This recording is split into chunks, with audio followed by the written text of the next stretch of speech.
initial Okay. intro and welcome Yep. to start. Thank you so much, Matthew. Welcome to the Wednesday night, August 19th, Merrimack Parks and Recreation Committee meeting. This is Laura James, Chairman. We are having a virtual meeting and very glad that many of you could be here. And my co-chair is, I'm going to introduce the people. My co-chair is. Oh, yes, absolutely. My name is Christine Lavoie. I'm the co-chair with Laura. Yeah, Okay. thank you, Christine. And next we have Maureen. Maureen Hall, Senior Representative. Hi, Maureen. Thank you for joining us. And of course, another great member, Tracy. Tracy McGraw, member, and Barley helping me out. Thank you. And is Michelle with us this evening, Matt? Yep. Yes. Hi, Michelle Creswell, member and secretary. Hi, honey. Hi. You're so quiet over there. Thank you for being here, and thank you for the wonderful minutes. And your hair looks awesome. Oh, I was just going to say that too. Just got And of course, our illustrious Parks and Rec director, Matt Kasparius, is here to guide us through this meeting on Zoom. Thank you, Matt, for setting this up too. I appreciate A it. virtual meeting, Laura. Virtual. I knew that. It's my Yeah, virtual in my life. This is Sorry, a Matt. virtual meeting. The meeting is being recorded and broadcast on Merrimack TV, and I believe as well as on Facebook Live for people that are so interested. If somebody would like to attend the virtual meeting, you can do so by phone by calling in 312-626-6799. The meeting ID is 953-0638-4179. Once we get to the discussion about Watson Park in particular, if there is a public member that would like to speak, you can press *9 when prompted to do so. This will display a hand wave to us on the screen, and will let us know that you want to speak, and we will unmute you at that time. And with that said, we are Clarifying good for that. minutes. Thank you for clarifying that for us, Matthew. And Before Thank we you. do the minutes, yes, Michelle. Abby's on too. Oh, Thank you for Yeah. all right. Missing. Yep. Absent is Abby. No, she's on. Abby's here. She's on. I gotta Yes. get my ears checked. Oh my. Hi, Abby. Thank you, Abby, for being here. Yeah, we're Okay. missing Shannon, Rick, and Julie. Thank you very much. You all set with that, Michelle, then? Yep. Okay, thank you. So meanwhile, the approval of the minutes from June 9th, 17th. We don't typically have a meeting in July, so thank you for doing those again. If you've all had a chance to read the minutes or go over them, I would take a motion to approve the minutes. Or we can give it a minute.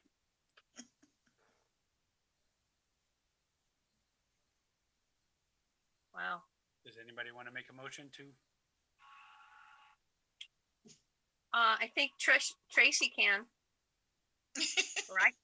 Can I? Yeah. All right, I make a motion that we accept the June minutes via have- virtual. Do I have a second? I will second. Thank you, Tracy. All those in favor? Aye. Okay, We have so to Oh, wait a minute. I think we have we to do it have. by take a roll person. call. Yeah, we have to do a roll call vote. So let me All do right, that thank you. for you. Maureen, I don't think I was there, so I abstain. okay. Yeah. Christine, Christine, I was there, so I approve. Abby. You? Oh, Hello, mic is Abby. off, Abby. I didn't hear you.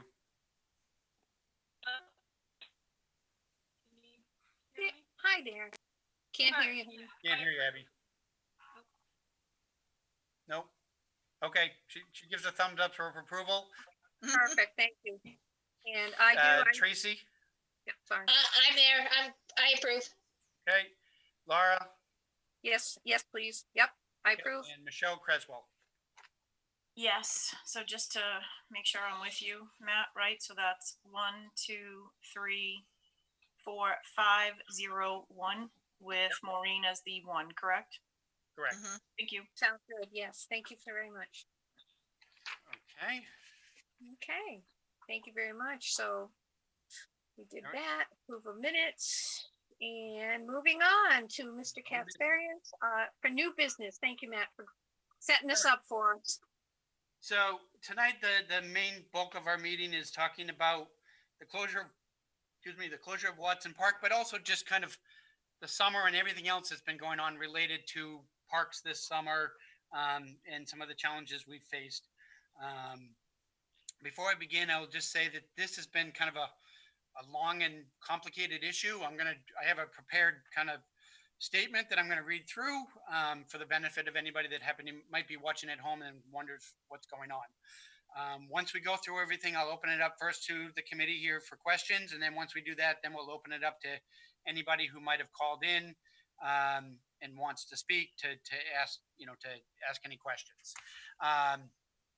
So what an unusual summer it has been.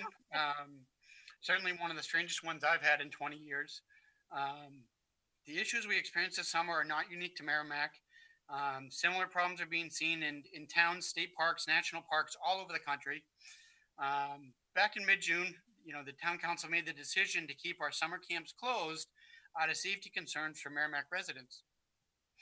Despite having fully formulated operating plans within a controlled environment. It forced us at that time to let go all the camp staff that we'd planned to hire, and at that point we thought it was going to be kind of a quiet and uneventful summer. Boy, were we surprised. Instead, we found ourselves entirely focused to address problems of trash, vandalism, disrespect, erosion of trails, numerous inappropriate activities happening by persons visiting some of our town parks and conservation areas. The problems really started ramping up in early July. In mid-July, we were asked by the town manager and the town council to try and go out and hire park attendants to work weekends for Watson Park, Wasserman Park, and Wildcat Falls, which doesn't officially belong under Parks and Rec jurisdiction. It falls under conservation. And the idea of these weekend attendants would be to be a presence out there to enforce some of the park rules. Despite offering a really good rate, I think, of $12 an hour, we struggled to find people wanting to take the jobs. Most of the people that were originally going to work for me at camp this summer had already found other opportunities, and so a lot of those a lot of the shifts that needed to be covered for those three parks ended up having to be covered by public works employees covering in on overtime every weekend, which certainly was less than ideal.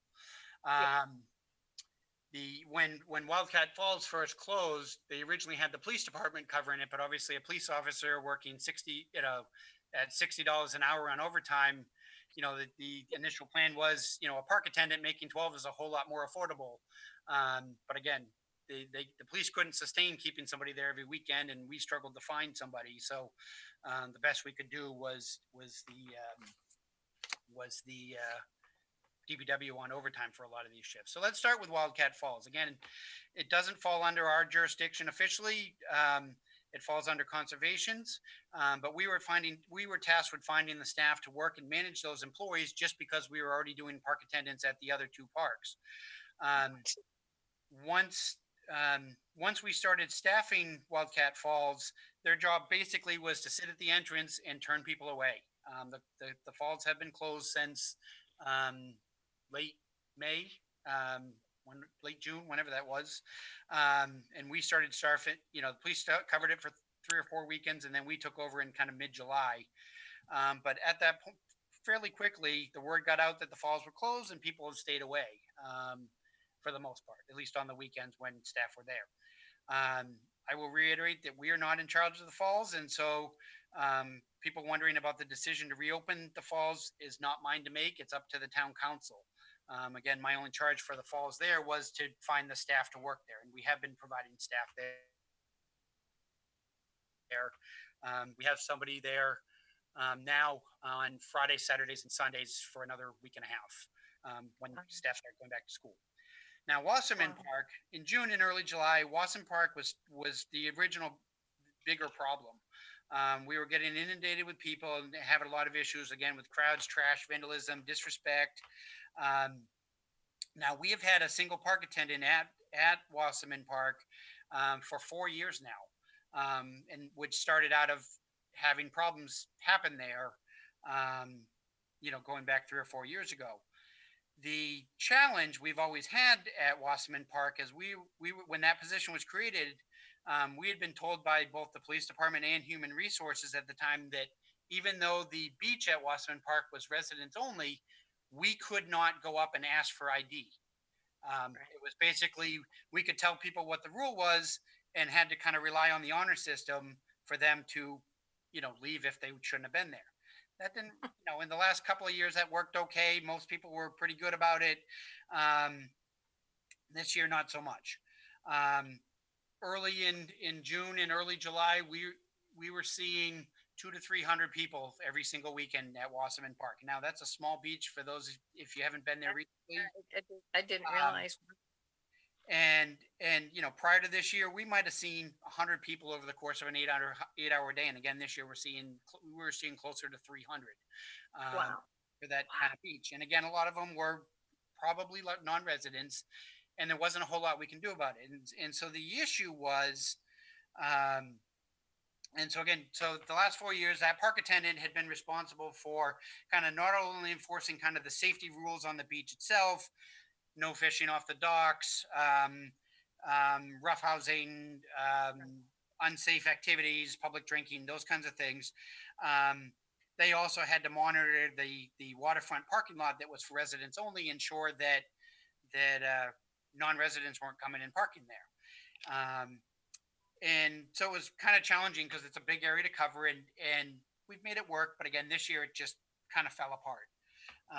The issue from the police department and HR was that unless we could guarantee that we spoke to every single person, we could not ask for ID, because then it opened the town up to accusations of, you're only asking me because I speak Spanish or something else, because I'm from, who knows, whatever. And so we kind of constantly struggled with this issue, and finally by mid, and again, down there's multiple ways to get into the beach. So there's no way for one person to capture every single person. So there was no way we could guarantee we could get everybody. And so that was the problem. And so the park attendant that's been there for the last 4 years as an attendant, but also the last 8 years, she actually was one of 2 people that predates me here in town, in Parks and Recreation. She quit. She got getting yelled at by angry park visitors, both residents and non-residents that shouldn't have been there, and just not feeling like the town kind of supported her enough, and so she quit, which made our challenge that much more so. And so it was at that point we finally convinced the town we needed a second attendant there so that we could actually enforce the rule that's always been in place for 15 years, and enforce the residents only policy. And since then, our issues have largely disappeared on the weekends. And I'll talk about that in a second. Now, as far as weekdays goes, right now it's only James and I in the office and we still have to cover the office. So we've been going down on weekdays, 2 or 3 times a day. We'll walk through, we'll talk to people. We'll look at the parking lot. We'll put notices on cars in the parking lot if they don't have a sticker. And when Watson Park closed last week, the concern was that everybody would suddenly start finding their way back to Wasserman. And we found that to a little bit. And so again, we've picked up public works employees coming in on weekday evenings from kind of 4 to 7 to kind of cover the evening hours, to kind of knock off some of those problems. And that we've seen they have had to turn people away. And so it's working out okay. At this point, we have kind of weekend staffing in place through Labor Day, and then we're going to have to kind of see what the weather does.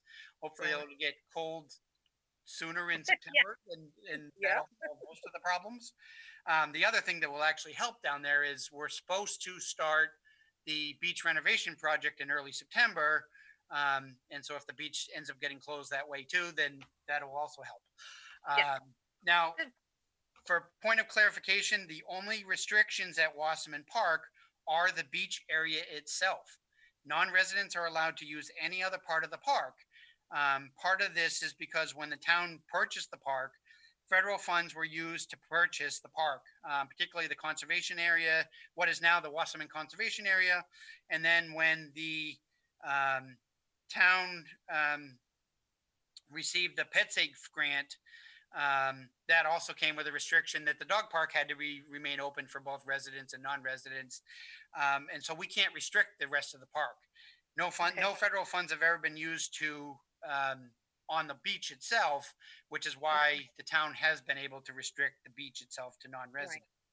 Right, okay. But I get that question a lot. People think, well, why don't you just put somebody at the top of the hill at the entrance to the park and just flag every car down? And that's why, is because they are allowed to use everything else.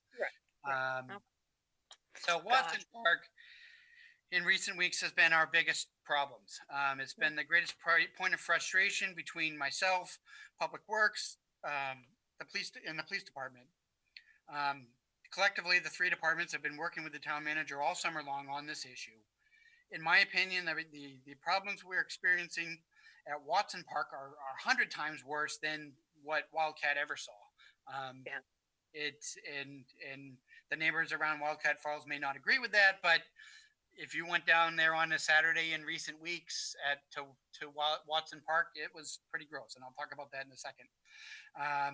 We were seeing hundreds of people coming at us from mostly out of state every single weekend and setting up camp in the Sauhegan River for the day. It should come as no real surprise when Wildcat Falls closed that everybody started going to Watson Park. As I said, we were seeing hundreds of people coming out to the river and swimming in the river adjacent to Watson Park. Even when we had 4 weeks in a row when E. coli counts in the river were elevated, and it was recommended that children and those with health conditions shouldn't be going in the water. People ignored the warning signs and went in anyway. We actually had people tell us that a virus never hurt anybody, and that just seemed in the middle of COVID, Of a virus. Yeah. reckless. In over the last month, on any given weekend, the parking lot was typically full by 9 o'clock in the morning and would remain full for the entire day. Once that happened, these visitors were starting to going and finding parking wherever they could, whether it was a legal parking space or not. Police department received numerous complaints from private businesses around the park. In random checks by the police, the weekend before we closed the park, 99% of the vehicles were coming from out of state.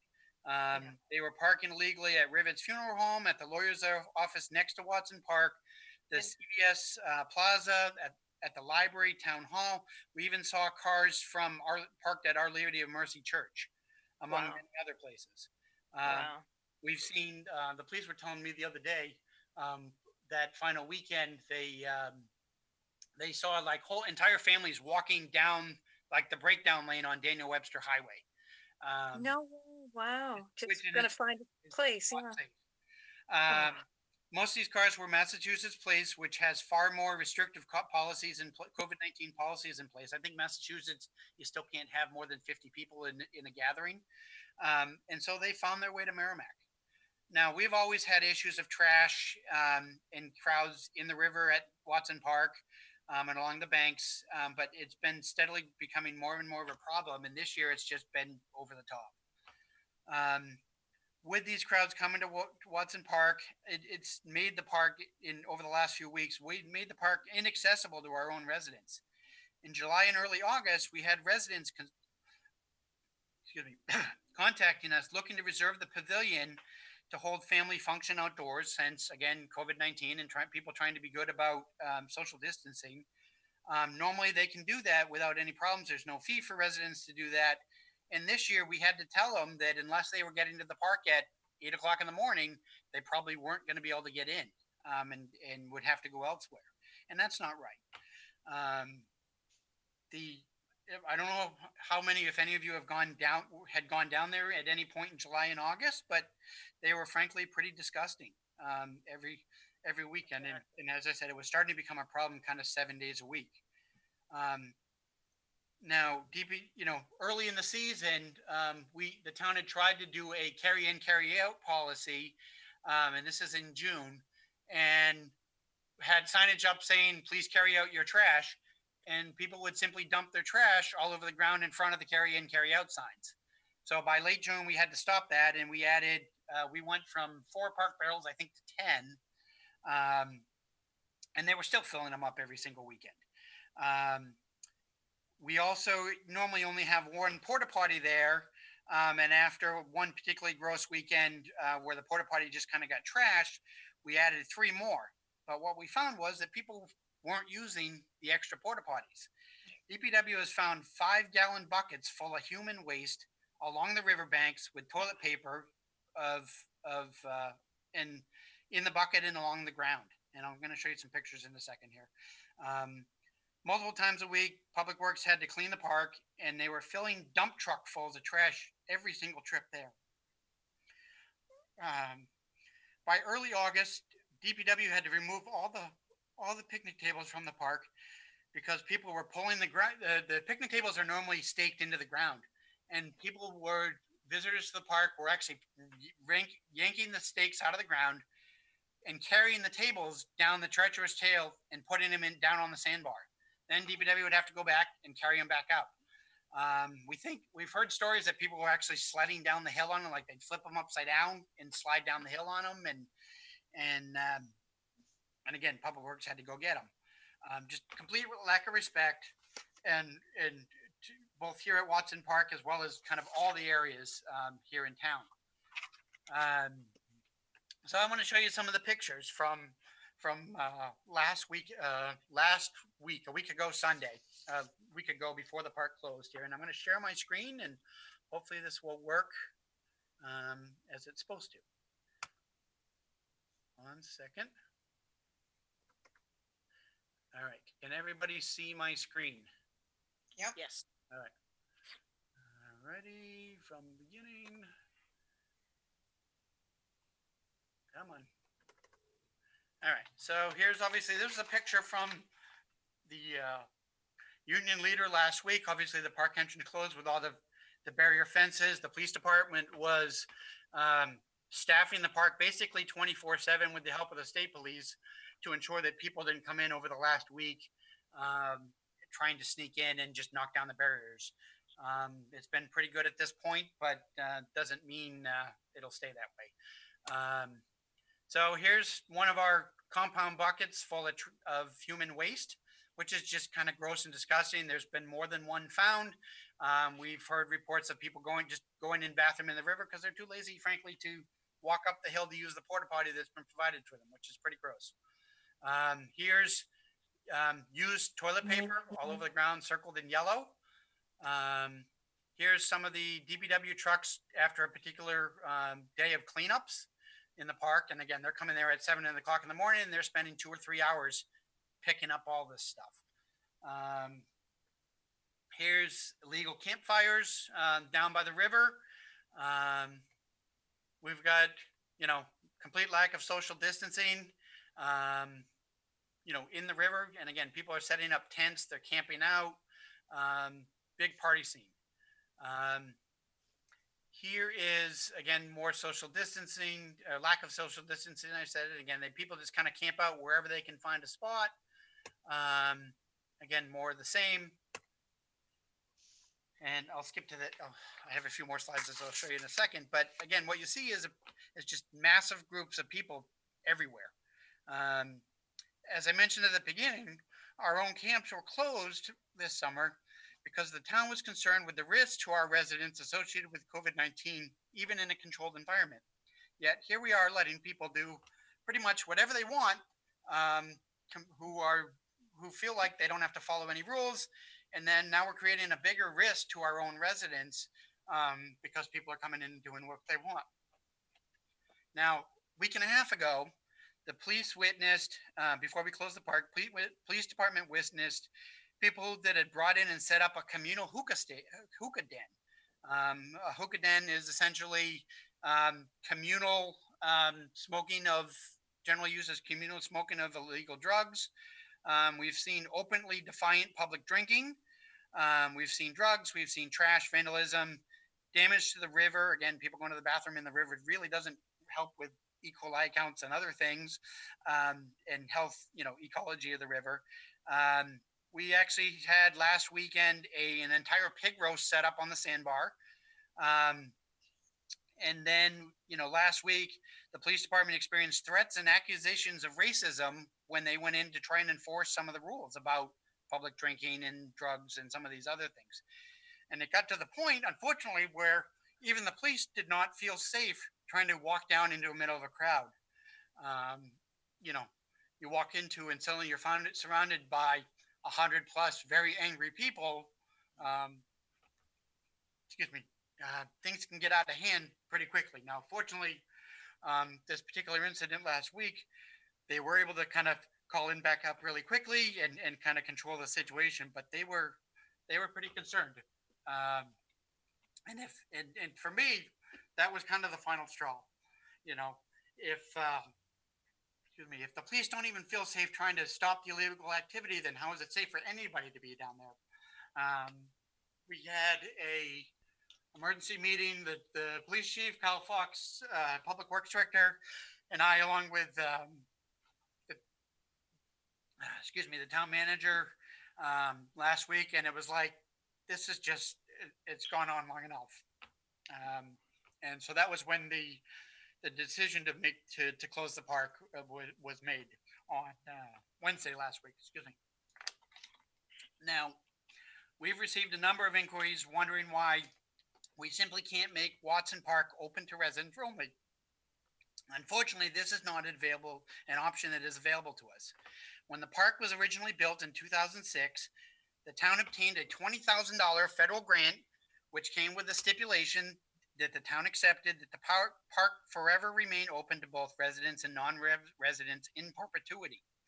Now, I've been on the phone every single day for the last week and a half with the state of New Hampshire, who is responsible for administering the grant that we received back in 2006. We were looking to see if there's any sort of loophole that would allow us to restrict Watson Park for residents only. We have even asked whether the town could simply repay that $20,000 grant, and the answer was flat out no. Let me say that again. We cannot legally restrict Watson Park and the Sauhegan River to Merrimack residents only. There is no option to do that at this time. Now, the only possible alternative, which isn't really a great alternative, largely because it'd be a costly one, would be is that we would have to go and find another parcel of land that is 12 acres in size, which is the size of what Watson Park is now. The town would have to purchase it, develop it into a brand new park that's available for public recreation. This would be known as a conversion. The new park would have to be fully developed with recreational amenities, and activities would have to be available, again, to both residents and non-residents. It simply can't be, we can't go buy, even if we can find a parcel of land that's suitable for building upon, that's big enough, it can't be, okay, here's some walking trails, end of story, done. That doesn't work. If the town wanted to go for a conversion, it would have to go to a federal appraisal would be done. They would decide what the recreational value of what exists at Watson Park today. And we would basically have to have something that not only is at least 12 acres in size, but also has equivalent recreational value for them to approve this conversion. So you're talking about, I don't know off the top of my hand what the cost of to buy a 12-acre parcel of land is, but you're probably talking, once you buy it and develop it into recreational activities, you're probably talking several $1 million. And that's assuming you can find the land of suitable size that's able to be developed. Essentially, again, if a conversion were to be approved, the town would shift the restrictions that currently exist at Watson Park to build the new park. And then the new park would take on the responsibility of being required to be open to residents and non-residents. Then and only then could Watson Park be changed to allow for it to be residents only. So essentially, you would only be shifting the problem from one side to from one park to another. Now, the state has stressed to me that a conversion Applying for a conversion is deliberately not an easy process to go through, since the intent of the original grant that the town received was that that land remain protected in perpetuity. So we could go through all this process, try to find a land, find a new parcel of land big enough, figure out what we're going to develop on it, meet all the qualifications for equivalent value, only to be denied by the federal government.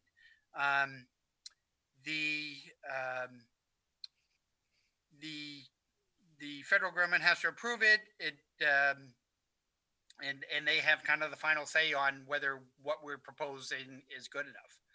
I'm told that in a normal year, that process takes well over a year to complete. With COVID-19 ongoing, most federal employees are still working remotely, so it is expected that the process would take significantly longer than it would in a normal year. It is the state's opinion that if the town is simply looking to restrict Watson Park to residents only simply because of what is going on in the Sauhegan River, my contact at the state does not think the federal government would even agree to that process and would simply deny the town's request for a conversion. We wouldn't officially know until we applied, but that's the state's feeling, is that he does not think that they would even approve that. Now, with our temporary closure of Watson Park, and that's what it is, we are required to reopen the park within no later than 6 months from date of closure. So 6 months from August 13th is we have to reopen the park at the absolute latest. And at that time, when we're getting ready to do that, we have to provide the state with a plan of how we're going to move forward and what, if any, restrictions are going to be in place. We won't be allowed to simply reopen the park, say, in November or even October, only to say, okay, June, the problem's happening again, now we're going to close it again. They're going to expect from us a fully developed plan about how we're going to deal with this issue so that we don't have the same problem next year. Now, in looking at the original grant proposal that was submitted by the town in 2006, and again, I was not here back then. This is 8 years prior to me getting here. The plan called for a paved walking path around the park with a scenic overlook of the river only. There was never any intent from the town at that time to provide access to the river itself. Unofficial access has simply evolved over the years. Outside of the issues we've already talked about, let's talk about some of the safety concerns that exist aside in a non-COVID year, which is one of the reasons why the town has never developed the river access. So first of all, we have hazards like pipes coming out of retaining walls, rusty pipes. We've got, we even got warning signs here on the bridge that says danger, do not enter. We've got underpinnings falling out from under the wall. We've got pipes sticking out of the ground. And so that's just, some of the other issues that are why the town has never kind of pursued developing that, developing the river access itself. Now, with that said, let me, as I said, the town has deliberately never looked to improve the access to the river and make this a spot for formal swimming. As you can see as you saw from some of those pictures, and actually let me go back and show you, there's one more picture I want to show you that I forgot about before I, whoops, wrong slide. Technical difficulties.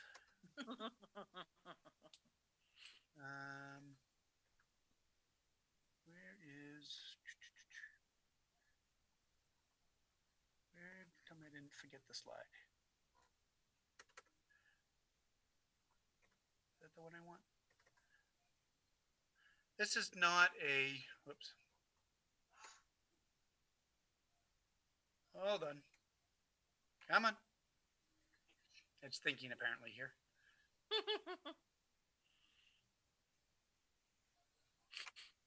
Well, my slideshow does not want to share here again.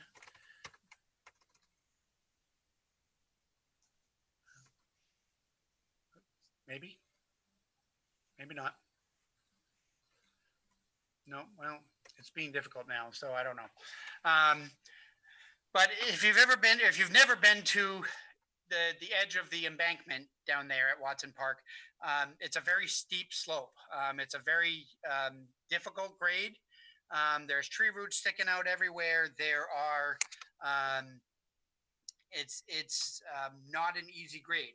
If the town were to ever to officially sanction this as a public swimming area, as a formal swimming area, then we would be required to make the pathway down to the river 100% ADA accessible.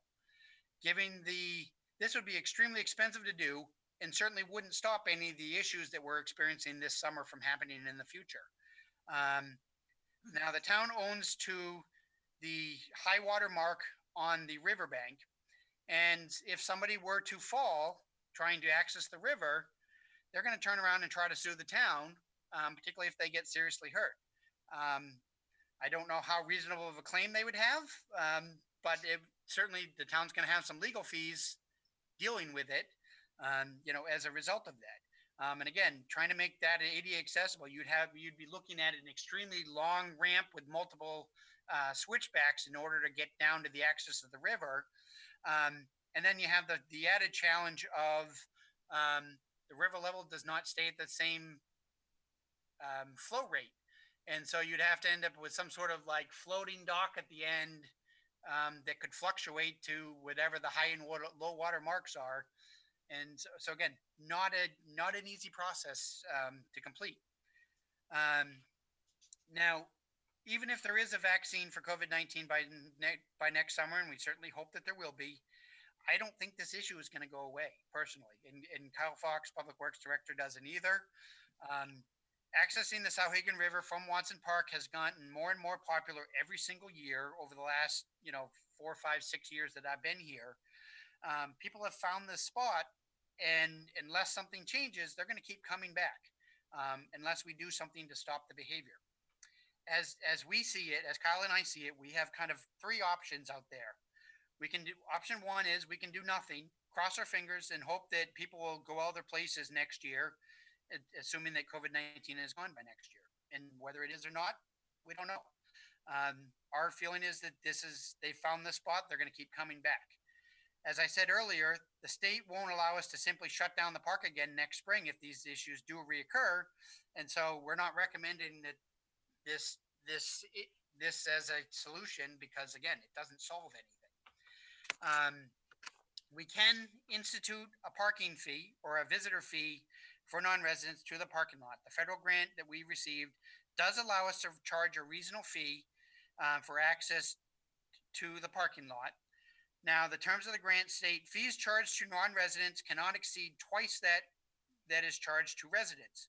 When there is no charge for residents, but a fee is charged to non-residents, non-resident fees cannot exceed fees charged for residents at comparable state or local public facilities. So we'd have to look at the other public beaches as an example, because that's probably our most relevant access, so we're looking at the town of Amherst, we're looking at Silver Lake State Park and some places like that. And basically our non-resident fee would have to be equal to what their resident fee is. So you can't charge some exorbitant fee just to keep people away. Now, with a car parking fee, you might be able to collect enough money in a day to cover the cost of paying a park attendant to stand there and collect it. But since the parking lot only holds about 40 cars, you're probably not going to collect much more than what it costs to pay the attendant to sit there and hang out for the entire day. And you're going to have to do it 7 days a week.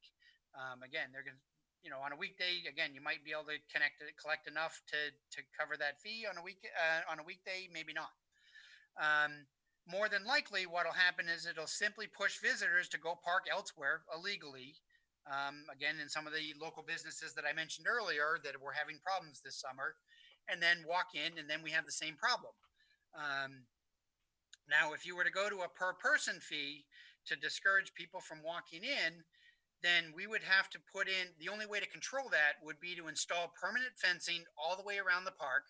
So all the way along Daniel Webster Highway, as well as along the northern side of the park, to prevent, because otherwise people would simply walk around where the park attendant is stationed at the entrance to the parking lot.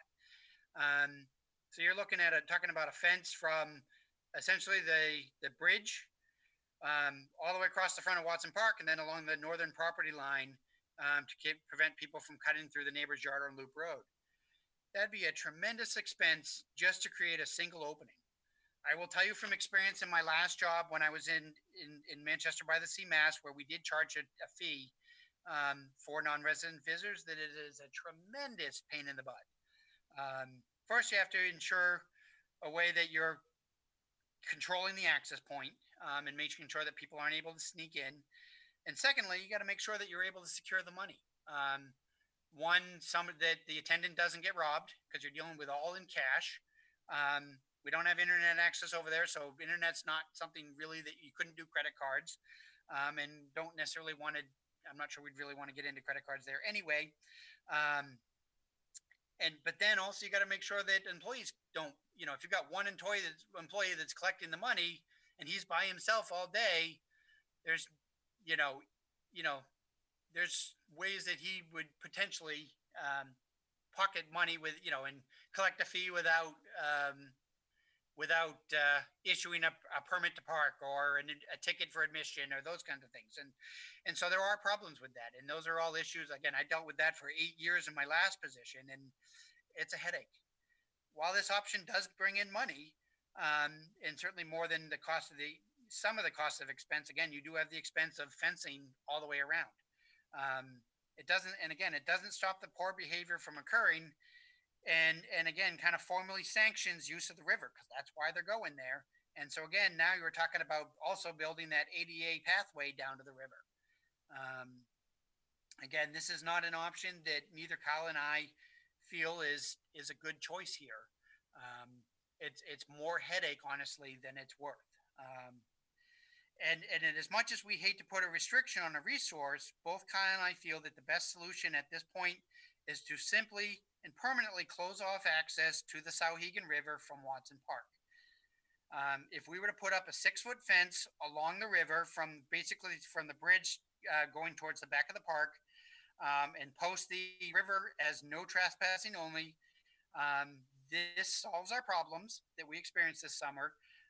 Keeps people away from some of the safety hazards that already exist down there before COVID-19 happened, and the problems we experienced this summer happened. And it follows the original concept plan from 2006, which was the walking path and the scenic river view. Yes, there is an expense to putting in a fence, but if you think about all the overtime alone that we've put in, the town spent this year, essentially 6 weeks, by the time it's all said and done, you're talking 8 weeks of DPW, police, and Parks and Recreation on overtime. Not Parks and Rec, because I've had to work 3 or 4 weekends myself, and I don't get paid overtime because I'm salaried. But DPW and police department officers certainly got overtime, so it's a big expense. I don't know what the total amount that was spent, but between time, energy, and final resources, it's probably approaching what the cost of the fencing along the river would certainly cost us. Now, so as I mentioned last week, and you probably read about it in the Union Leader last week, the police department experienced a very large confrontation of crowd shouting threats of racism and discrimination and everything.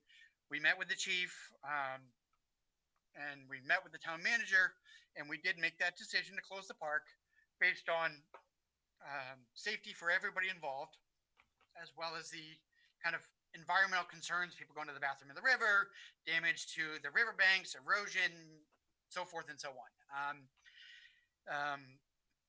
The decision to close the park was not taken lightly, but one that we felt was a necessary step to control and to stop the poor behaviors that have been seen over the last 6 weeks.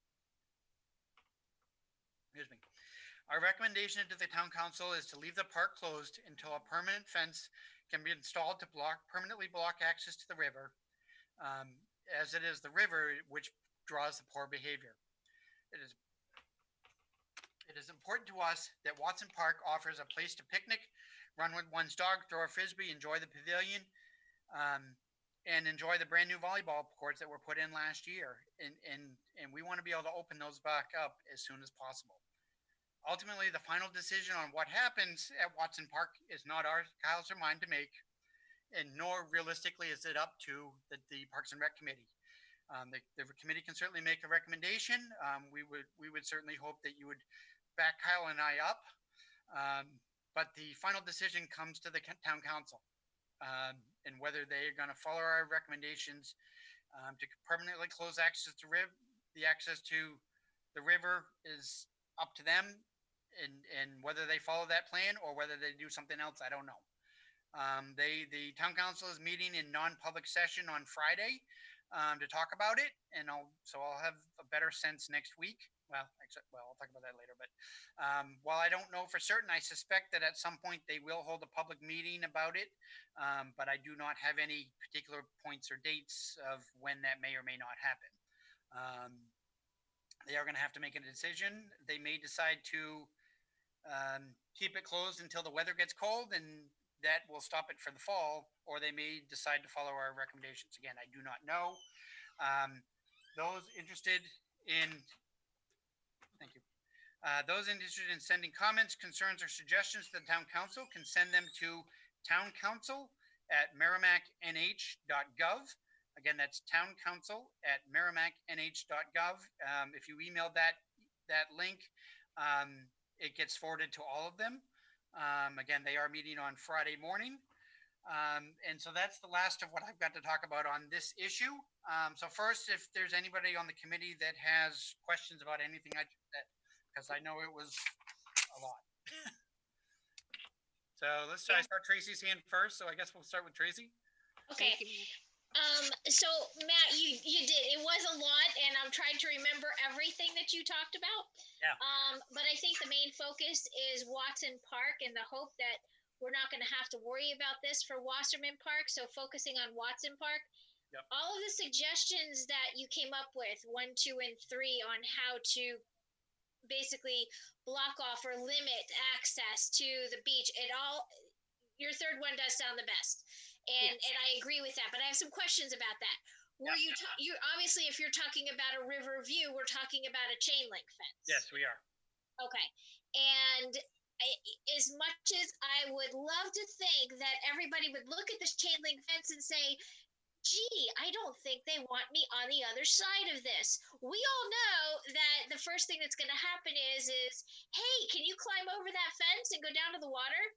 Yep. So, I mean, that's an issue that comes up, digging underneath it, damaging the fence. There's a lot of stuff that goes along with it. I know we can't plan for everything. Right. Yep. So that's something that I don't know if you thought about, and I have one more follow-up after that if you wanted to answer that. Yep, I do. So first of all, we're looking at it. We've recommended a 6-foot fence to make it harder to climb over, as well as to post it as no trespassing, so that the police would be able to issue a no trespassing order if their people are on the other side of the river or on the other side of the fence. So then the next question that I have is, and this is talking about the federal grant, and I understand how that whole thing works and how we have to leave access open to the public. Mm-hmm. Is the beach property at Watson Park, is that part of the federal grant? Again, we officially the deed to Watson Park says we own to the center of the Sauhegan River. Now, there was a Shoreline Protection Act that came in after the fact, which says that we only own to the high water mark of the river, but the embankment is ours. So basically then what you're saying is there's, even if down the road when, somebody wins, $400 million and they decide they want to donate it all to the town, we still can't figure out some kind of town only access to the Sauhegan River at that point, because it's still, the only part of it that we own is still part of that federal grant money. Got it. And officially the state owns the river. Okay. So, and again, you can't restrict the river because it's a public body. Does anybody have, just input from anybody? We're having these problems here. Is Nashua having the same problem, Amherst, on all different parts of the river, or are they just picking us? No, it's everywhere. I've heard James was up in the White Mountains last week. Same thing. There was actually, I don't know if any of you caught it, about a month ago, I actually got interviewed on MUR when we were first starting to have these problems at Wasserman Park.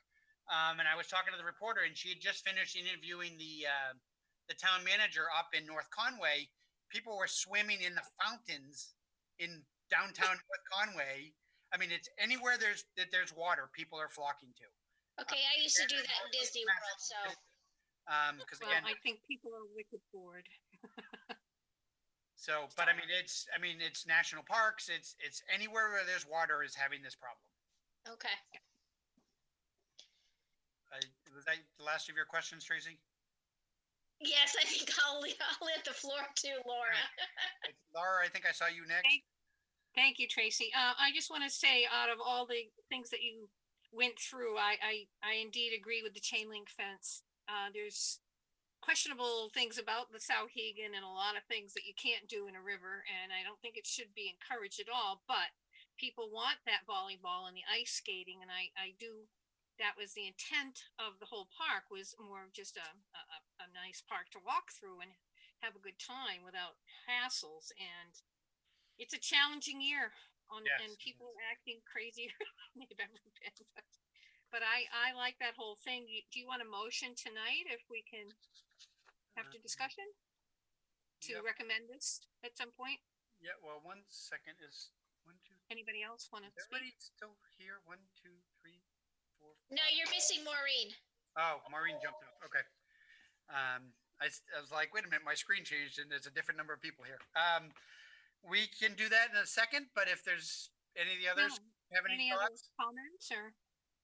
I'm just wondering, Matt, this is Christine. I'm wondering if 6 feet is really high enough. Yeah. I'm just, You know those dogs.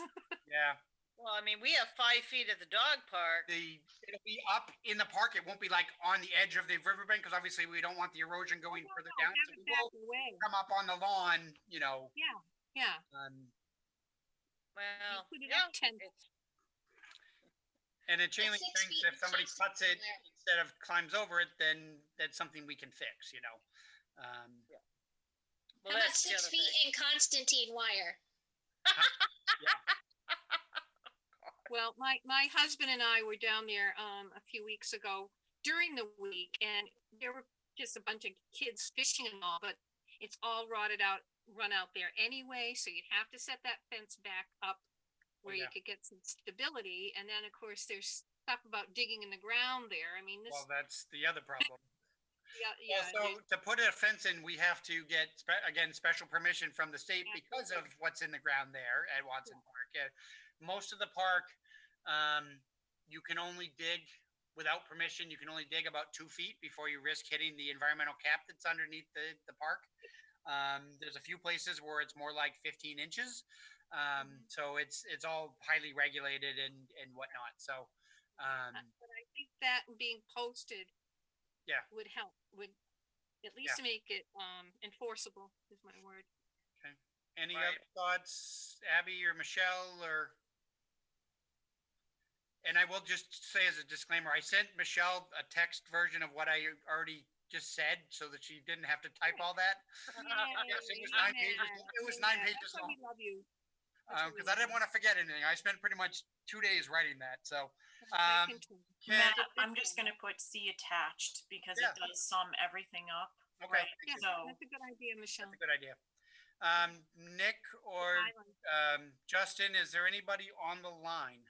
I don't see anybody's on there, so I don't think so, but hopefully Nick or Justin is listening. And Matt, I think you would be able to see even if they only log in by I would phone. think so too, but I want to just make sure because I don't want to cut off just in case. Okay. But they're not speaking, so I'm gonna guess no. Hold on 1 second. I'm gonna text them. I'm gonna send them a group chat message here. Okie doke. Thank you very much. And we'll see if they say that for a second. And so then if, I guess while we're waiting for a response on that, I guess if somebody does want to make a motion to follow our recommendation, we can do that and we can do a roll call vote. Thank you. I'll Anybody? make the motion for to follow Matt's the talk about the fence along the river. Yes. Anybody want to second it? Do we have? Sorry, I was on mute. I'll second it if you need a second. Yep. Though I think okay. the fence should be higher. So Tracy and Christine seconded. Yep. Okay. So, Roll call. Laura, Yep. your vote. Yes, I recommend it. Abby. Yeah. Can you hear me? Yes. Okay. Yep. I heard you this time. And Michelle. Yes. Okay. Michelle. Now, point of clarification, and I got to look here. Nick just responded to me that I'm not sure we have a quorum because Maureen dropped off the call. And I got to think about what our number. Hold on 1 second. I got to go look at what our quorum number is because I can't remember. Why? I can never remember I this. think it's 5, but it could be 6. So it may not. I don't necessarily need a vote anyway. Does anyone have a way to get in touch with Maureen to make sure she's all right and see if we can get her back, even if it's by phone? I don't have her number. Does anybody have her number? I know her daughter was at her house earlier helping her get it set up, but she may have just had to step away here for a second. But give me 1 second. Let me look at the committee roster and see what our quorum number is here. 1, 2, 3, 4, 5, 6, 7, 8, 9, 10. Yeah, we technically need 6. So we can't officially take a vote, Michelle. So I guess we'll have to just leave it as. Wait a minute. Hold on. Maureen just jumped back in. Yay! Save the day, Maureen.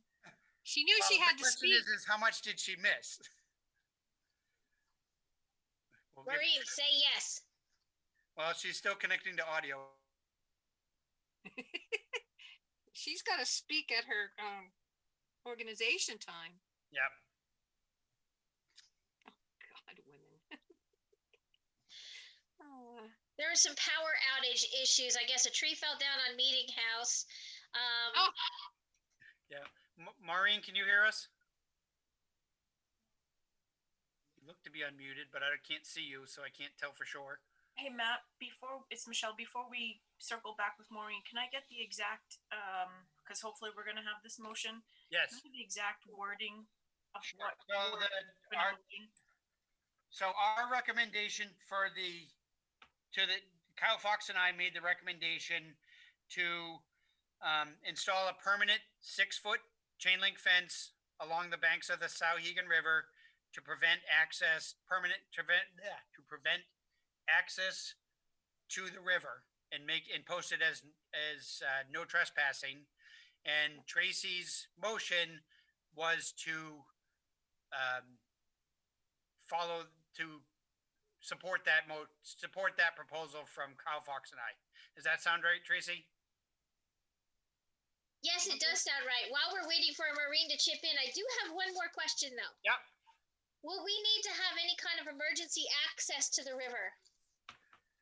There will still be a gate. It'll be a locked gate, but the town will still have access to the river for emergencies and public works and whatnot. Okay. So yes, there will be a gate, but it'll be a locked gate. Maureen, are you there yet, darling? I see her name, but she doesn't seem to be. I don't see a microphone button or a picture button, so I can't tell it. Oh, wait a minute. Connecting to audio. So we'll wait again a second here. Maureen, are you there? Jeez. Do we want to table this for a little bit? We'll table that and we'll come back to it, and hopefully she's able to get back on in a little bit. So we'll put that on hold for a second. If we see her pop on and she's talking, let's immediately go back to this. Sounds good. Oh, absolutely, Tracy. Yeah, I hear you. All right. So with that over and done with, and nobody on the call and nobody waiting to speak, then we can move to old business, Laura. Okay, thank you. Old business update from Dog Park.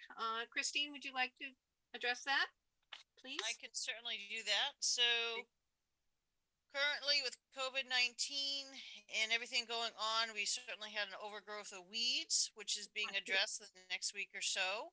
Yeah. We need to schedule some cleanup to go ahead and get ready for mulch delivery, which was approved last month, right? June? Back in June.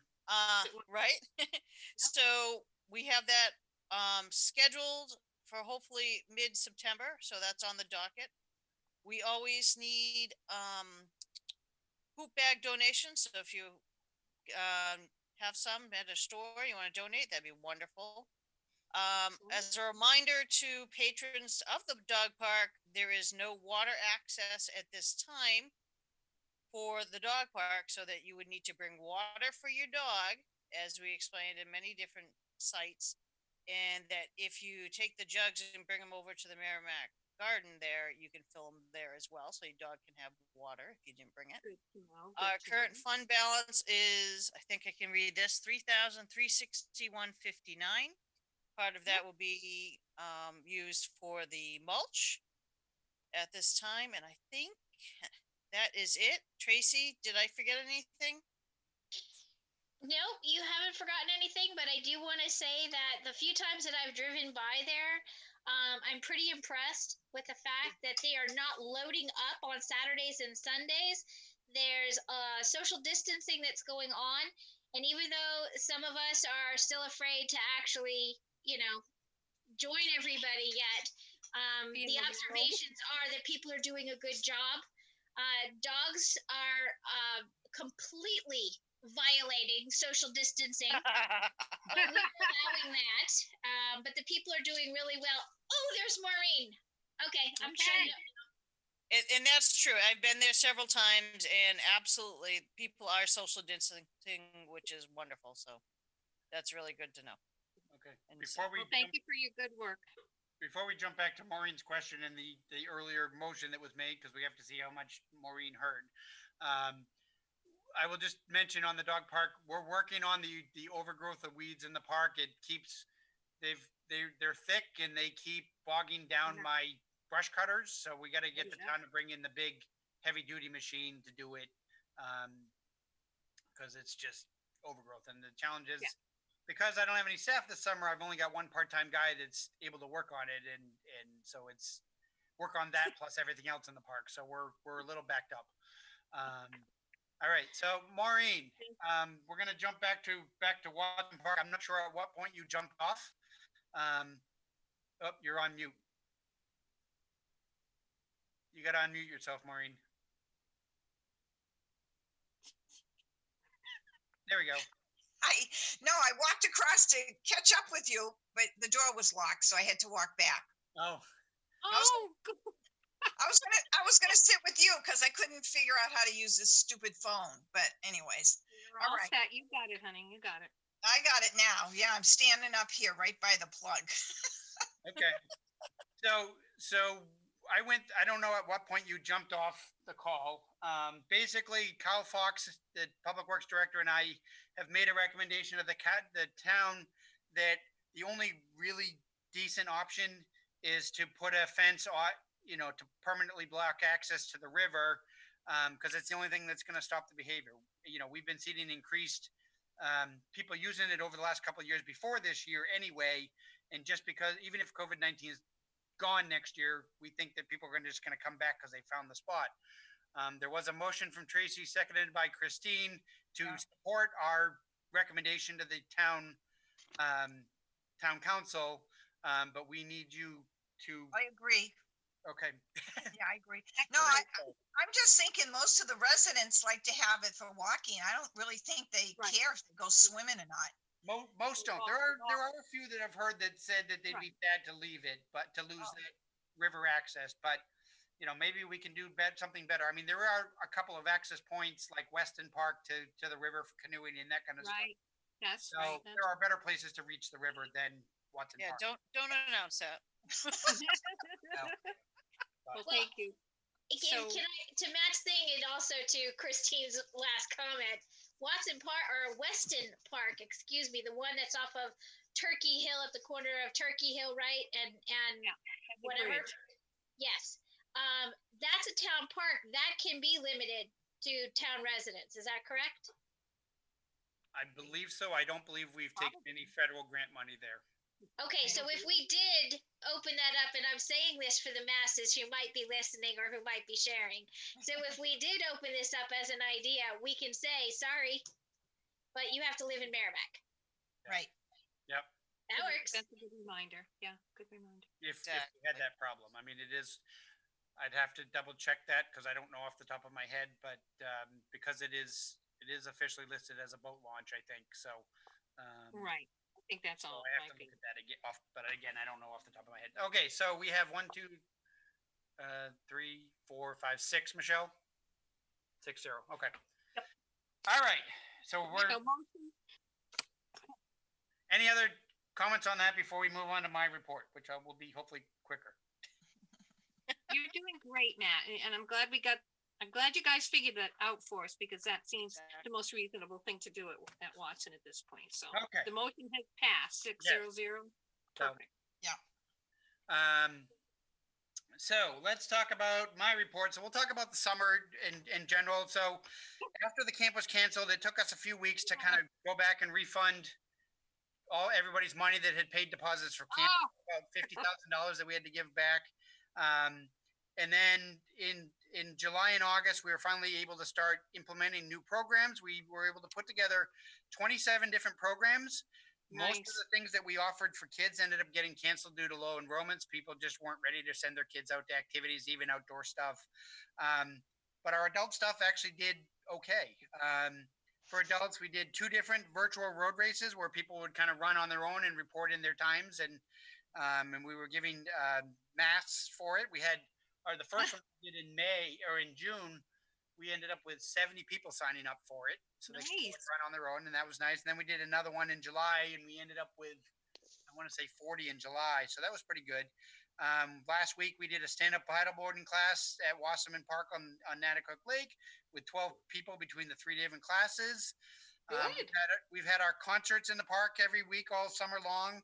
We were able to do that with social distancing, and people have been pretty good about staying apart and wearing masks until they got to their seats. And, so that's worked out well. We've done 2 movies in the park at this point. For the concerts, we've been averaging between 80 and 100 people most weeks, which is about half of what we would normally see, but still pretty good attendance for where we are. As I said, we did 2 movies so far. On July 29th, we showed Star Wars: The Rise of Skywalker, which is the final one in the series. We only had about 25 people show up, which was a little sad, but normally we're 100 or so, 150. But a week and a half ago, we did Toy Story 4, and we did have 100 people for that, so that was pretty good. We have 1 more movie scheduled coming up on Saturday, September 5th. We're showing Frozen 2, which will be at Wasserman Park at 7:30 p.m. This is a free movie. Again, social distancing is in place, and we'll be asking people to wear masks as they enter and exit the park and move around. Our movies were sponsored this year by the Lions Club, and we are grateful for their donation that they've done every year for 4 or 5 years now to support that series. Moving on to the function hall, I'm going to try and share my screen here in a second. Let's see. Wait a minute. Oh yeah. I'm going to try and share my screen, and hopefully it'll work this time. Hopefully, nope, that's the wrong one.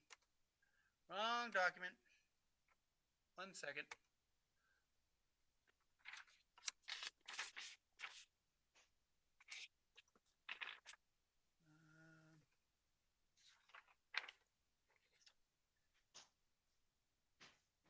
Okay.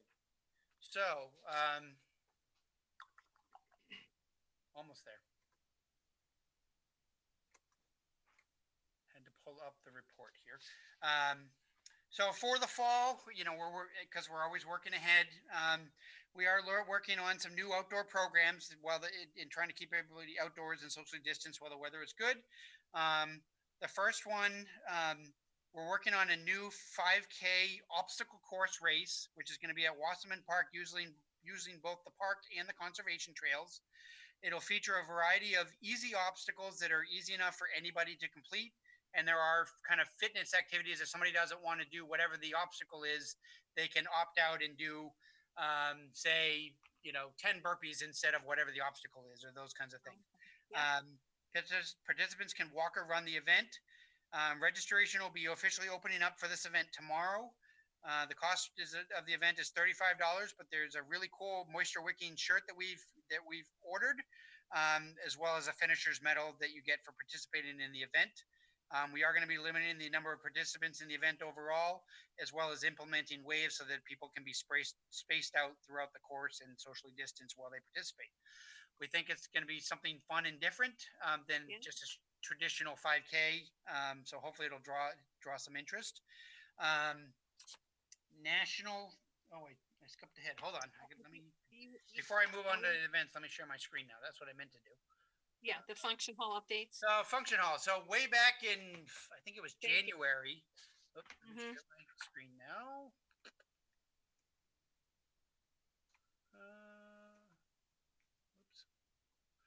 I can't see. Hold on one second.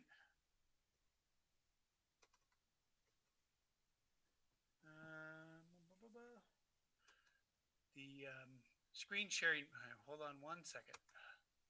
Screen sharing button is blocked by the is blocking my access to the slideshow, so I can't turn it on. There we go. Oops. Let's try this one more time. Technology is great when it works, isn't it? Yeah, I know it. All right, there we go. Now you can see my screen? Yeah, yes? perfect. Okay. So way back in, I think it was January, we had been talking about new rental fees for Wasserman Park. It had been 4 years since we had first started renting out the building. We were slowly starting to build up. We had kind of gone that first year 4 years ago to like $1,300 the first year.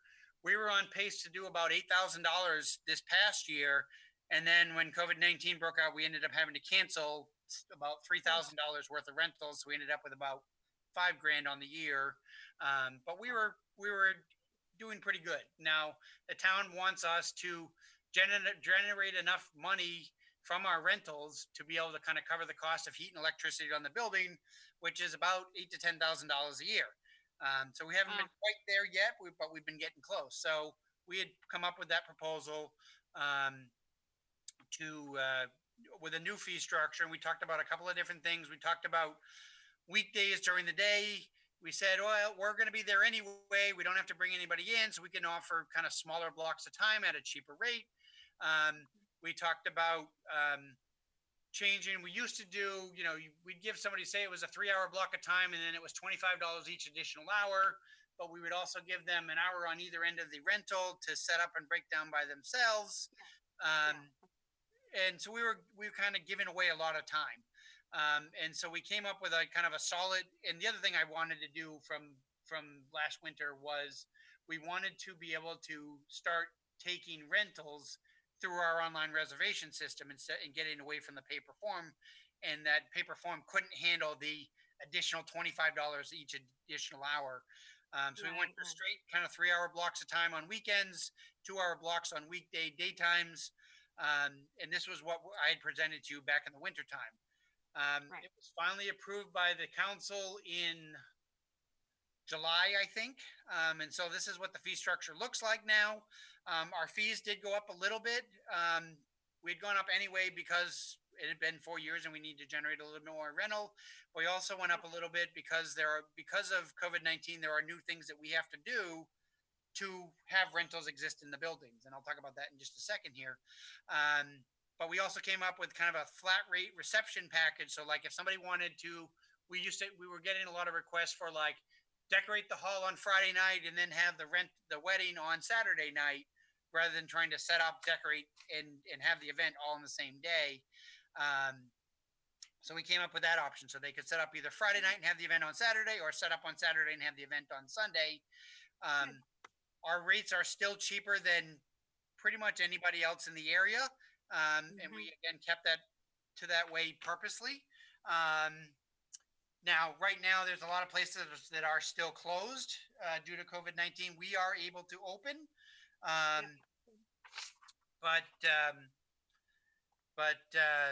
and I'll talk about the restrictions. So we are able to open, but here's the rules that we have to follow at this point. Based on the size of our facility, we're essentially limited to a maximum of 50 people in the building at a time, and this includes all attendees. So if it's guests of an event, and then if they have, bartenders, kitchen staff serving food, any of that, the number of people in the building is 50.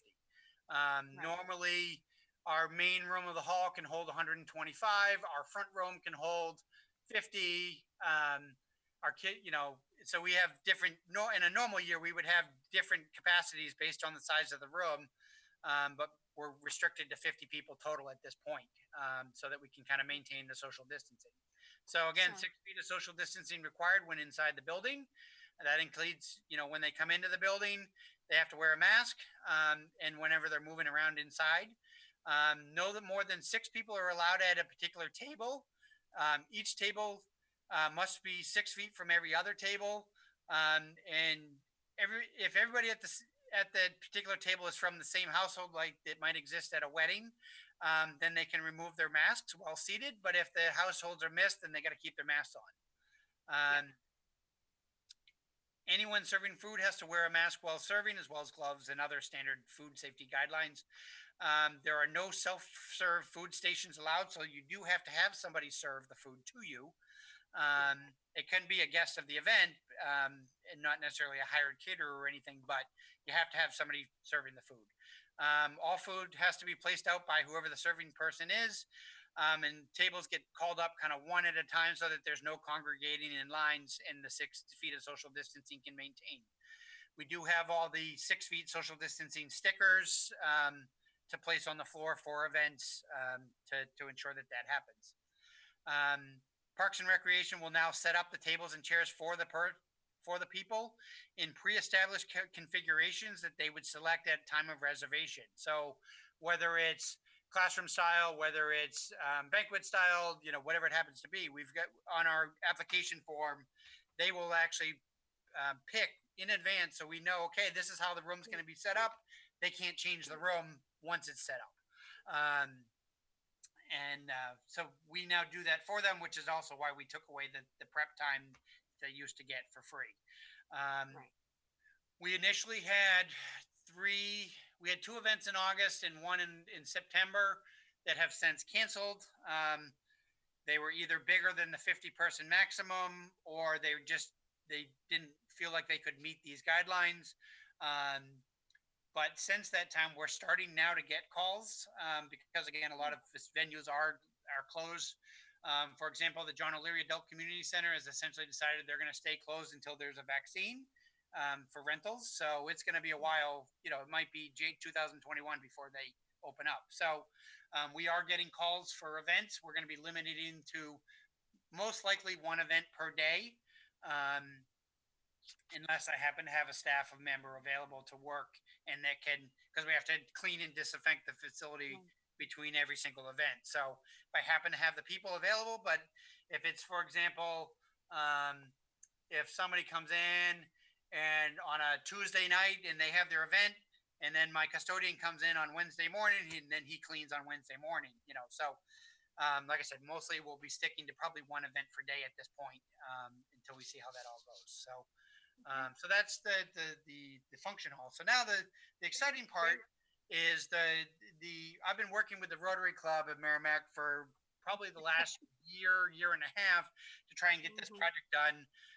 If you've been in the building before, if you haven't been in the building before, the building it was an old campy style building. It looked like summer camp because that's what it was. And now that we are doing more and more rentals, we wanted to kind of modernize and refresh the space. If you recall, I think it was 2.5 years ago that we put carpeting in the building from the old tile floors, because the old tile floors were falling apart and all coming up. But we finally got Rotary to come in with a painting project. Nice. So this first picture is what the building looked like, the front room looked like, going back 2 weeks ago.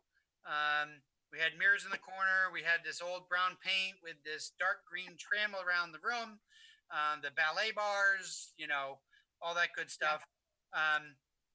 This is now what it looks like. It's a pumice gray wall color Makes it Nice. much nicer. We may add some accent colors to the wall. We haven't quite decided yet.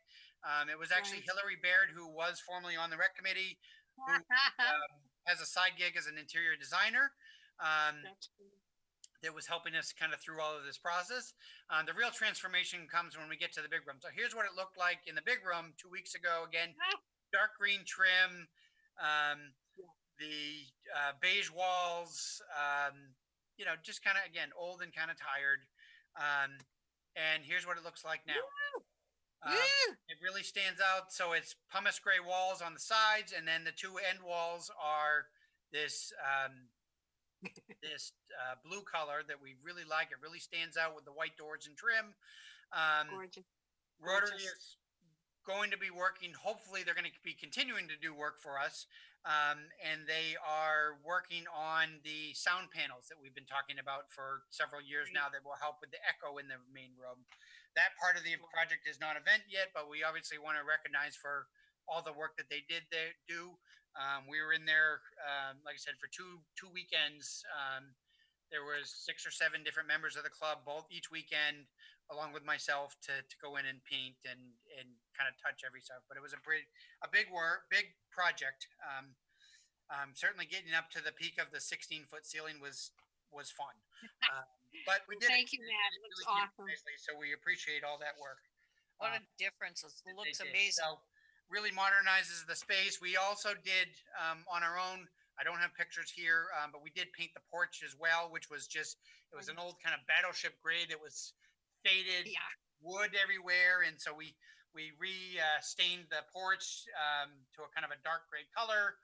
Nice. So really coming along. We actually just added, we now have Cat 5 high-speed internet in the building instead of just a Wi-Fi extender down to the hall. So we have high-speed internet now, wireless internet now in the building. So that's nice as well, which again, just expands on the abilities that we have down there. So looking good. So I think that is that for pictures. We'll stop our share. Come Well, back. thank you, Matt and Rotary. Wonderful job. So going back to the fall, we talked about the road race or the 5K obstacle course race. Again, officially that opens tomorrow. So you'll see a Facebook event posted tomorrow for that. And it'll be up on the website tomorrow. Right now, National Night Out, we usually work collaboratively with the police department. That typically is held the first Tuesday in August. Because of COVID-19, the national organizers postponed the event to Tuesday, October 6th.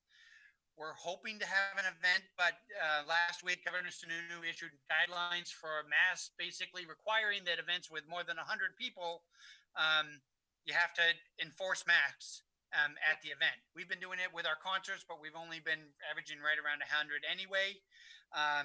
So you have to enforce masks and social distancing. And the National Night Out event usually brings in 200, 300, 400 people. So we're not sure how that's going to work yet. We're kind of playing phone tag with the police department right now on whether that'll work. There are federal guidelines or state guidelines, I should say, on fairs and festivals that are challenging to put on that we would have to follow. So at this point, I'm not sure if National Night Out will happen. It's penciled in on the calendar for October 6th, but we'll kind of wait and see what happens. I'll know more when we meet in September, where we go from there.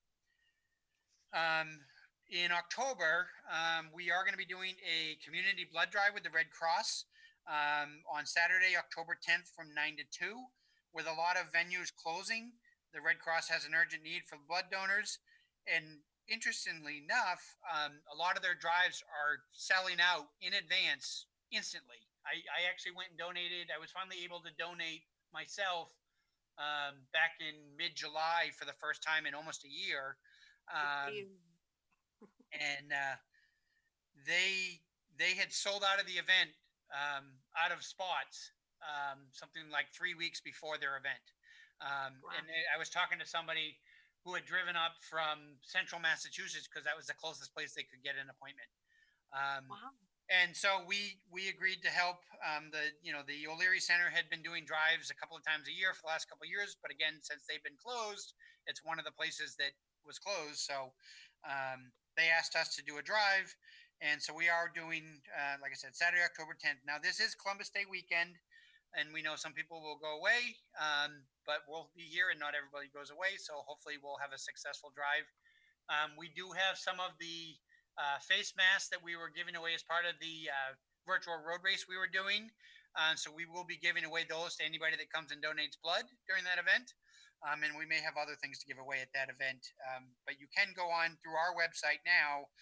There is a link to donate to get linked to the Red Cross site to donate at our drive on Saturday, October 10th. Will Matt? that be, Yes. sorry, Maureen. Somebody had a question. Yeah, no, Matt, we still had the blood drives. You at John. are still doing it? When is that? They got one coming in December. Oh, okay. So it's after, but it's after ours. So. We had two already, but we had to have people take their temperatures and Yep. all that. So it's been rough, but crowded from 20 to 37 people full. Yeah. Wow. And Yeah. they don't take walk-ins usually. So No walk-ins at all because there's not enough nurses either. So right. Well, there's that Right. too. So we're gonna So- help, and hopefully we'll do good, and then they'll jump back to yours in December.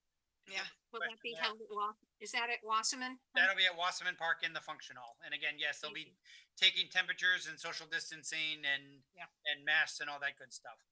But it was a nice process. And actually, the other thing to mention too is Red Cross through at least the end of October is doing the COVID-19 antibody test Oh. as part of the blood collection. So if you do get tested, if you do donate blood, they will. I think for me, it was 4 or 5 days before I got the results of the antibody test, and I was negative, which is good. So Yeah, that's good. and they may extend that further into the fall. I think it kind of depends on federal funding and whatnot for the Red Cross, but that's what they've told me, at least through the end of October, they're doing. Excellent. The annual Halloween party normally is held on the Friday night before Halloween, but this year we are tentatively looking at Saturday, October 24th.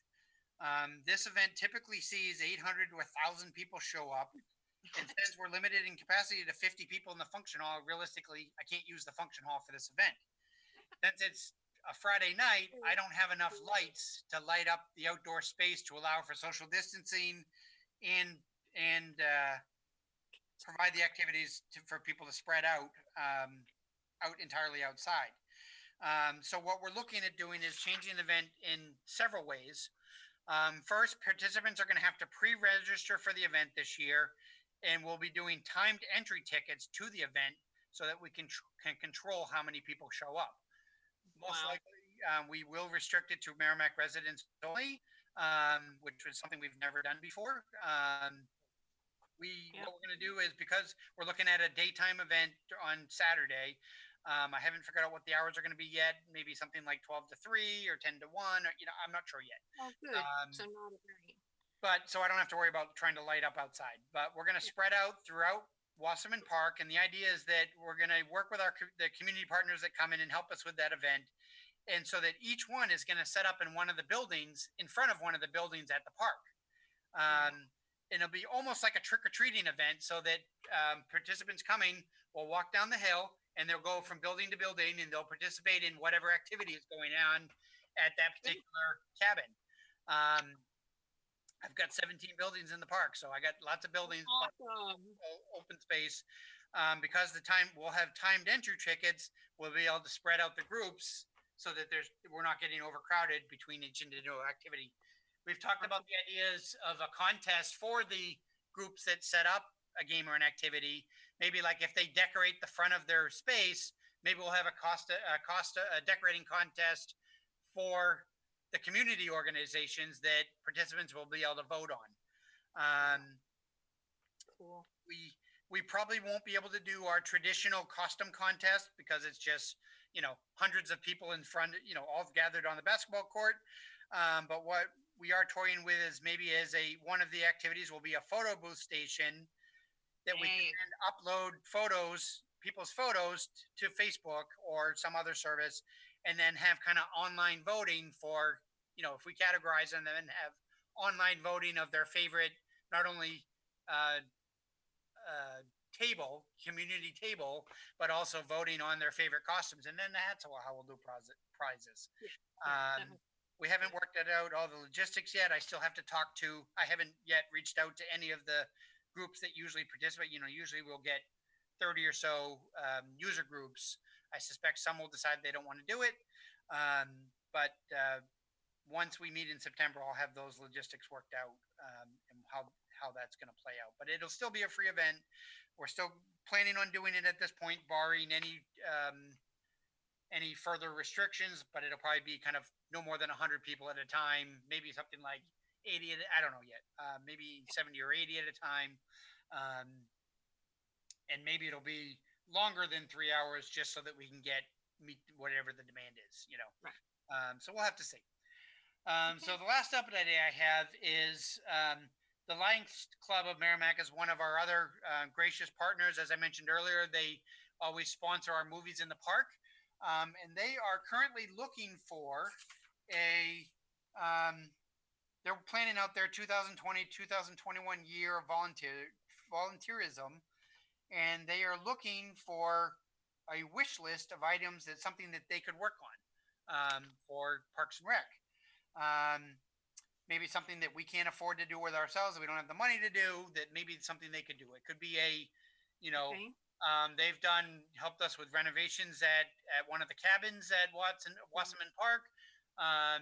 Maybe it could be something that the dog park needs that they could fundraise for, or it could be something Water line to the dog raise park. money for. It could be something that they could physically do labor to help clean up, like a park cleanup day, or all of the above.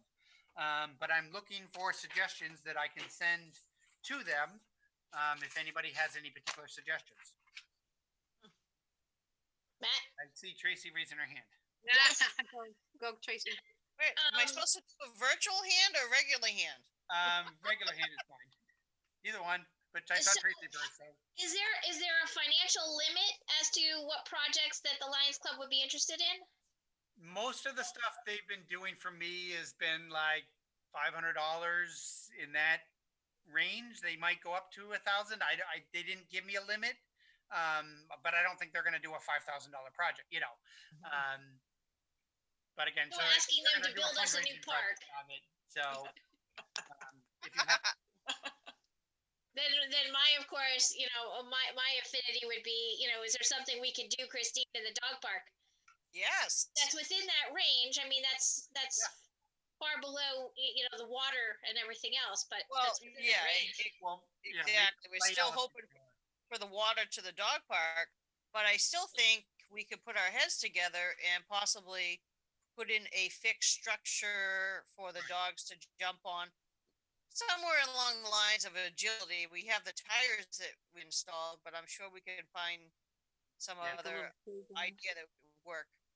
Yeah, and I could talk to you about that because we've been to dog parks now from Idaho to Vermont to Massachusetts and Connecticut, and there's a lot of agility setups out there that would actually survive winter up here. So you and I can talk about that. Okay. You bet. Yeah, Good I mean, if idea. you guys want to kind of put your heads together within the next week and give me kind of what it might cost and kind of what you're thinking, and we'll add it to the list to send to them. And back on the water for a second, we are working on it. The original plan was to try and connect the water line to the camp office, and we find we don't have enough water pressure from the camp office to get over to the dog park. So the next task is to see if we can get enough water pressure from the community garden directly, but we got to kind of open the road, the exit road, to go under the road with a water line. And DPW has been tied up with so many other things with COVID that we haven't, and cleaning Watson Park that we haven't gotten there yet. So we haven't forgotten about the water line. It's still on our list, but any other thoughts? I think I saw, Christine, did you have any other thoughts before? And then I think I saw Laura's hand go up. I do not have any other thoughts this time. I don't know how to get rid of that hand, so sorry. I'm just noticing, the waterfront, Wasserman Park beachfront, you haven't talked about the Oh yeah. update for that, the project out front there on the All right, waterfront. I'll talk about that in 1 second, but, Sorry. I mean, we can wait a month. I mean, yeah, no, that's fine. I can give you a quick update, Yeah. on that in a second. Let's focus on any projects, though, if Yeah, anybody else has sorry for other community. ideas. No, And it doesn't have to be Wasserman. It can be any of our parks. No? Okay. Don't think so. Okay, so Wasserman Park Beach is scheduled for renovation, starting hopefully after Labor Day, where we should be getting the final permit from the state any day now. But we're on task for after Labor Day. Okay, thank you. So there'll be kind of two phases. The first phase is we got to move the docks out of the way, and we're gonna go in with a big excavator, and we basically excavate all the mud and muck and everything that's in there. It's funny. I was down there the other day looking at it, and the water level is so low because it's been so dry. I mean, you can't even get out into the center part of the H anymore. It used to be the last 2 or 3 years, we've pretty much lost the front section of the H dock to swimming because it's like 2-3 inches of water. Now we're losing the other side of the center part of the H. Unreal. It's just so shallow now. And so the first part is the dock moves out of the way and they excavate all that mud and muck and everything out of the way.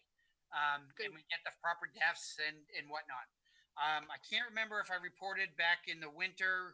I think I did, but the original plan had been to take the 3 giant pine trees that are in the center of the beach out with the tree roots that extend out 30 feet in every direction.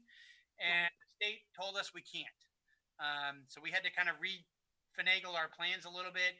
And we've made it work. But essentially, if you're standing at the beach and facing the water and those 3 pine trees are to your left, there's at the back side of the beach, kind of along the edge of where the park road loops around, there's going to be a big giant retaining wall at the back of the beach. It's designed to catch with a berm behind it to catch any future runoff coming down the hillside.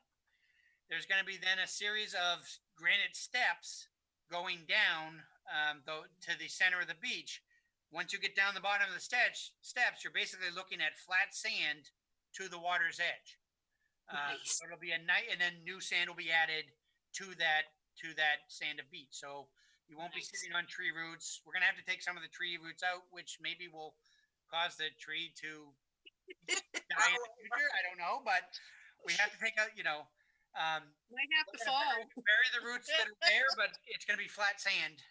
Maybe we'll have another hurricane. is to the water's edge. At some point, and so that's basically what's going to happen. We have one quote from a contractor so far.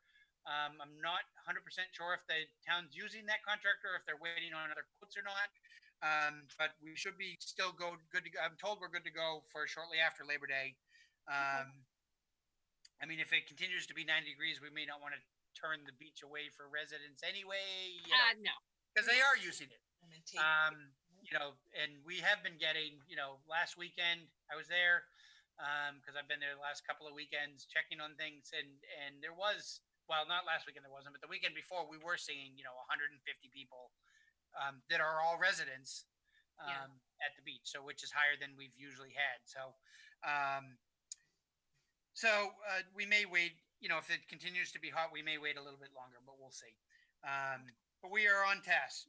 At some point in the future, depending on funding, I think it's hopefully a year and a half out, I think, is to replace the docks themselves, is in the capital improvement budget. The docks are 29 years old at this point, and they are pretty much at the end of their lifespan, and we're kind of constantly fixing them. And new docks in the exact configuration are $42,000 to replace what I have. So we are looking at the possibility of shrinking the size of the docks and doing more with fixed ropes, which will also help kind of water circulation and help keep it clean anyway. But that remains to be seen how that'll all play out, and it kind of depends on what I get for funding from the town when we get to that point in the budget. To the left of those 3 big pine trees will be a future renovation project. We won't be able to do the left side this year. We will try to add some sand there. eventually the plan will be an accessible pathway to get down. Because again, it is a fairly steep slope, but eventually we are working on a pathway to get down to the beach to make it truly accessible, which it is not currently. So it's in the works, but that'll require future funding from the town and CIP to do that. So, so that's where we are on the beach. The last thing Thank that you. I will mention in my report, that I didn't add in here just is I am officially on vacation starting on Thursday. Not Thursday, Saturday. I will be gone for a week. I haven't had a day off since Christmas. So I finally get a day away. We're actually going to visit my folks in Virginia, who moved to Virginia right before COVID hit. Rural Virginia, so we'll be pretty isolated, but I'm required to quarantine at home for 2 weeks once I get back from Virginia, or at least until I get a negative COVID-19 test. So I'll be working from home at least the first week of September, and then we'll see from there. But Well, good for you, Matt. You deserve it. forward to Well deserved. Thank you, Matt. So that's all I got, and I'm done. Very nice. Very Quick nice. Thank you, question. Matt. Are you tired, Matt? I am tired. I'm tired listening to you. Can I Well, ask the a good question? news is you're next. The good news is you're next, Maureen. Oh, Welcome I am? back. You are now. Yeah. Oh, great. Organization. ready for me? Organization report. Are you I ready? love you. I am always. Oh, well, there's nothing going on. Not. we What's We going on? What's going on? haven't had a single meeting or get together I At all. know. because of I'm this. sorry. And our facility right now is going to be all redone. They're doing floors, they're Ooh. doing the bathrooms, they're gonna be all updated, seeing as they can't use them. They're getting people in there to spice it up. Yeah. So Good. when we return, we're not planning until next year, even thinking about a meeting. So Right. Good for you. Good for you. Yeah. All right.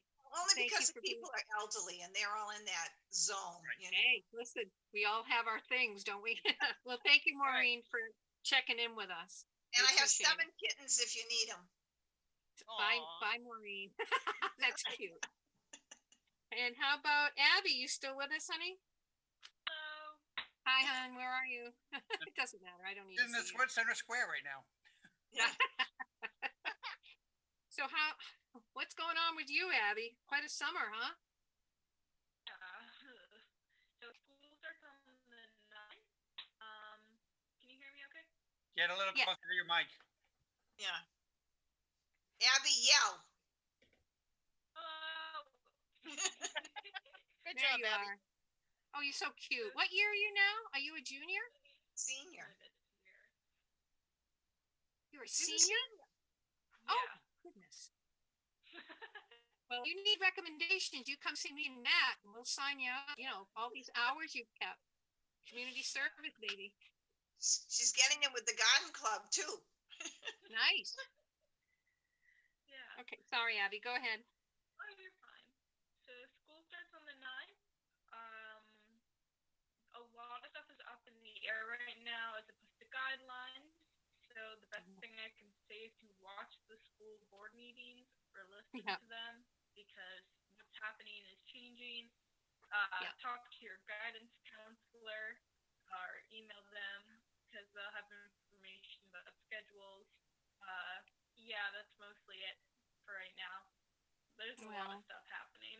I know. Well, you take care of yourself too, and good luck. Senior year already? Yeah. Yeah. Exciting. That's wonderful. That's wonderful. Keep going. And nobody from MYA? Do we have any kind of? I have a report from Rick. He apologized. He had something came up last minute. I like school board. They have 2 open positions on their executive board. They were also Yes. They also have 1 member at large position open, as well as their secretary position open. Baseball, softball, and soccer were able to operate on a modified summer schedule, which will be winding down pretty shortly. Following, Parks and Rec has worked pretty closely with them to help them implement the amateur and youth sports guidance from the governor. to make that all happen. So baseball, soccer, softball, and football will be running this fall and should be starting up fairly soon, but they are going to be facing similar restrictions that the summer sports had. And that is all he had to report. Thank you very much. And anything from Shannon? Now, is tonight a special meeting of the school board? Is that what's The happening? school board is meeting right now, so they do not have anything to report. Okay, thank you. And did we hear from Lon? I mean, I know I he's did not hear anything from Lon, so no. Okay. Well, in that case, nothing else being said, we are. I have a question. Question. Yes, Miss Tracy. Oh, say it, Tracy. Say All it. right. No public. As far as parking at Wasserman Park, I know we went through the whole discussion about making sure your or your town residents, etc. You mentioned something about having a sticker, and I just wanted to clarify this for anybody who might be watching. The sticker you're talking about is a dump sticker? There's two possibilities you can use. There is the town dump sticker, the transfer station sticker. If you have that on your vehicle, you're fine. And this is particularly for the parking lot down by the water. Right. The parking lot up at the top by my office and by the dog park is open to anybody. So it's only really the one down by the water that's restricted. The other option is a Wasserman Park parking placard, which you can get from us at my office. You can get it from the park attendant that's there on the weekends. And now, like I said, DPW has been covering it on weekday evenings. And you can also get it from the town clerk's office here at Town Hall. Town Hall has been open since mid-June. So you can get any of those done in any of those locations. And just to confirm, the placard is free as well? The placard is free as well. Okay. I just wanted to make sure everybody knew how they can get one to keep us all safe. Yep. Absolutely. Thank you. That's a good mention. So no comments from the public anywhere else, or anybody else have comments? So no. Nobody How called in? Nope. Oh dear. Any other comments from the committee at this point? Well, I miss you guys, but hopefully we'll meet like this again by September is our next date, Wednesday, September 16th. We ought to have this virtual meeting down by then. I have backers. I've got people to help. I got it. I can't take a phone call. I don't know how to do that stuff. Anyway, and then it looks like October 21st, which is also Wednesday. And my last comment is have a nice vacation, Matthew. And I'm glad you didn't break any bones in your body on the paddleboard thing. Yeah. It's Christine's fault I fell, you know. I was waiting You for were that. there, Christine. You're bad. She was Careful, there and Matt, I'll decided show to the take my pictures. picture and I turned around and lost my balance. I didn't go all the way in. I only landed on the board, but I got a little wet. Oh. But I had been on the board Ow. for an hour and was fine the whole time. And I was 10 feet from shore and she distracted me. So it's Christine's fault. Pictures, I was please. trying to support the cause and take All good. pictures for his page. We are now, one of the things I will just say real quick, we are hoping by next year, not only to have park attendants back at Wasserman Park next year, but I'm pushing for the town to restore weekend lifeguards to Wasserman Park 7 days a week next year, which we haven't had in probably, 8 or 9 years before my time. So hopefully we get funding for that. And if I can do that, then we're hoping to be able to offer rentals of canoes and kayaks and paddleboards to the public on weekends now. And I'm quite pleased with the people coming in at Veterans Park too, with the boat ramp. People have been pretty good about it. We haven't had a lot of fast boats out there, and but it's full every day. There's 7 or 8 or 12 cars. Right. But people are being cool about it. Don't worry. I know. I see these things. Well, thank you. Any other words of wisdom? Nope. I'm going to motion to adjourn. Who's going to make the motion? I make a motion that we adjourn the meeting. Thank you, Maureen. Anybody want to second that? Michelle? I'll second. Hi, Tracy. Thank you very much. All those in favor? I'll say aye. but We have Aye. to roll call again. Roll call. I think we're good. Laura? Yes. Jean, yes. Okay. You Alright. got it. You Yeah. got it. Have a Thank good you, rest of the summer, Thanks, everybody. everyone. Thank Stay you. safe. Thank Yeah, you, Matt. me too. Have a good vacation. Everybody. Thank you. Yay. It is 8.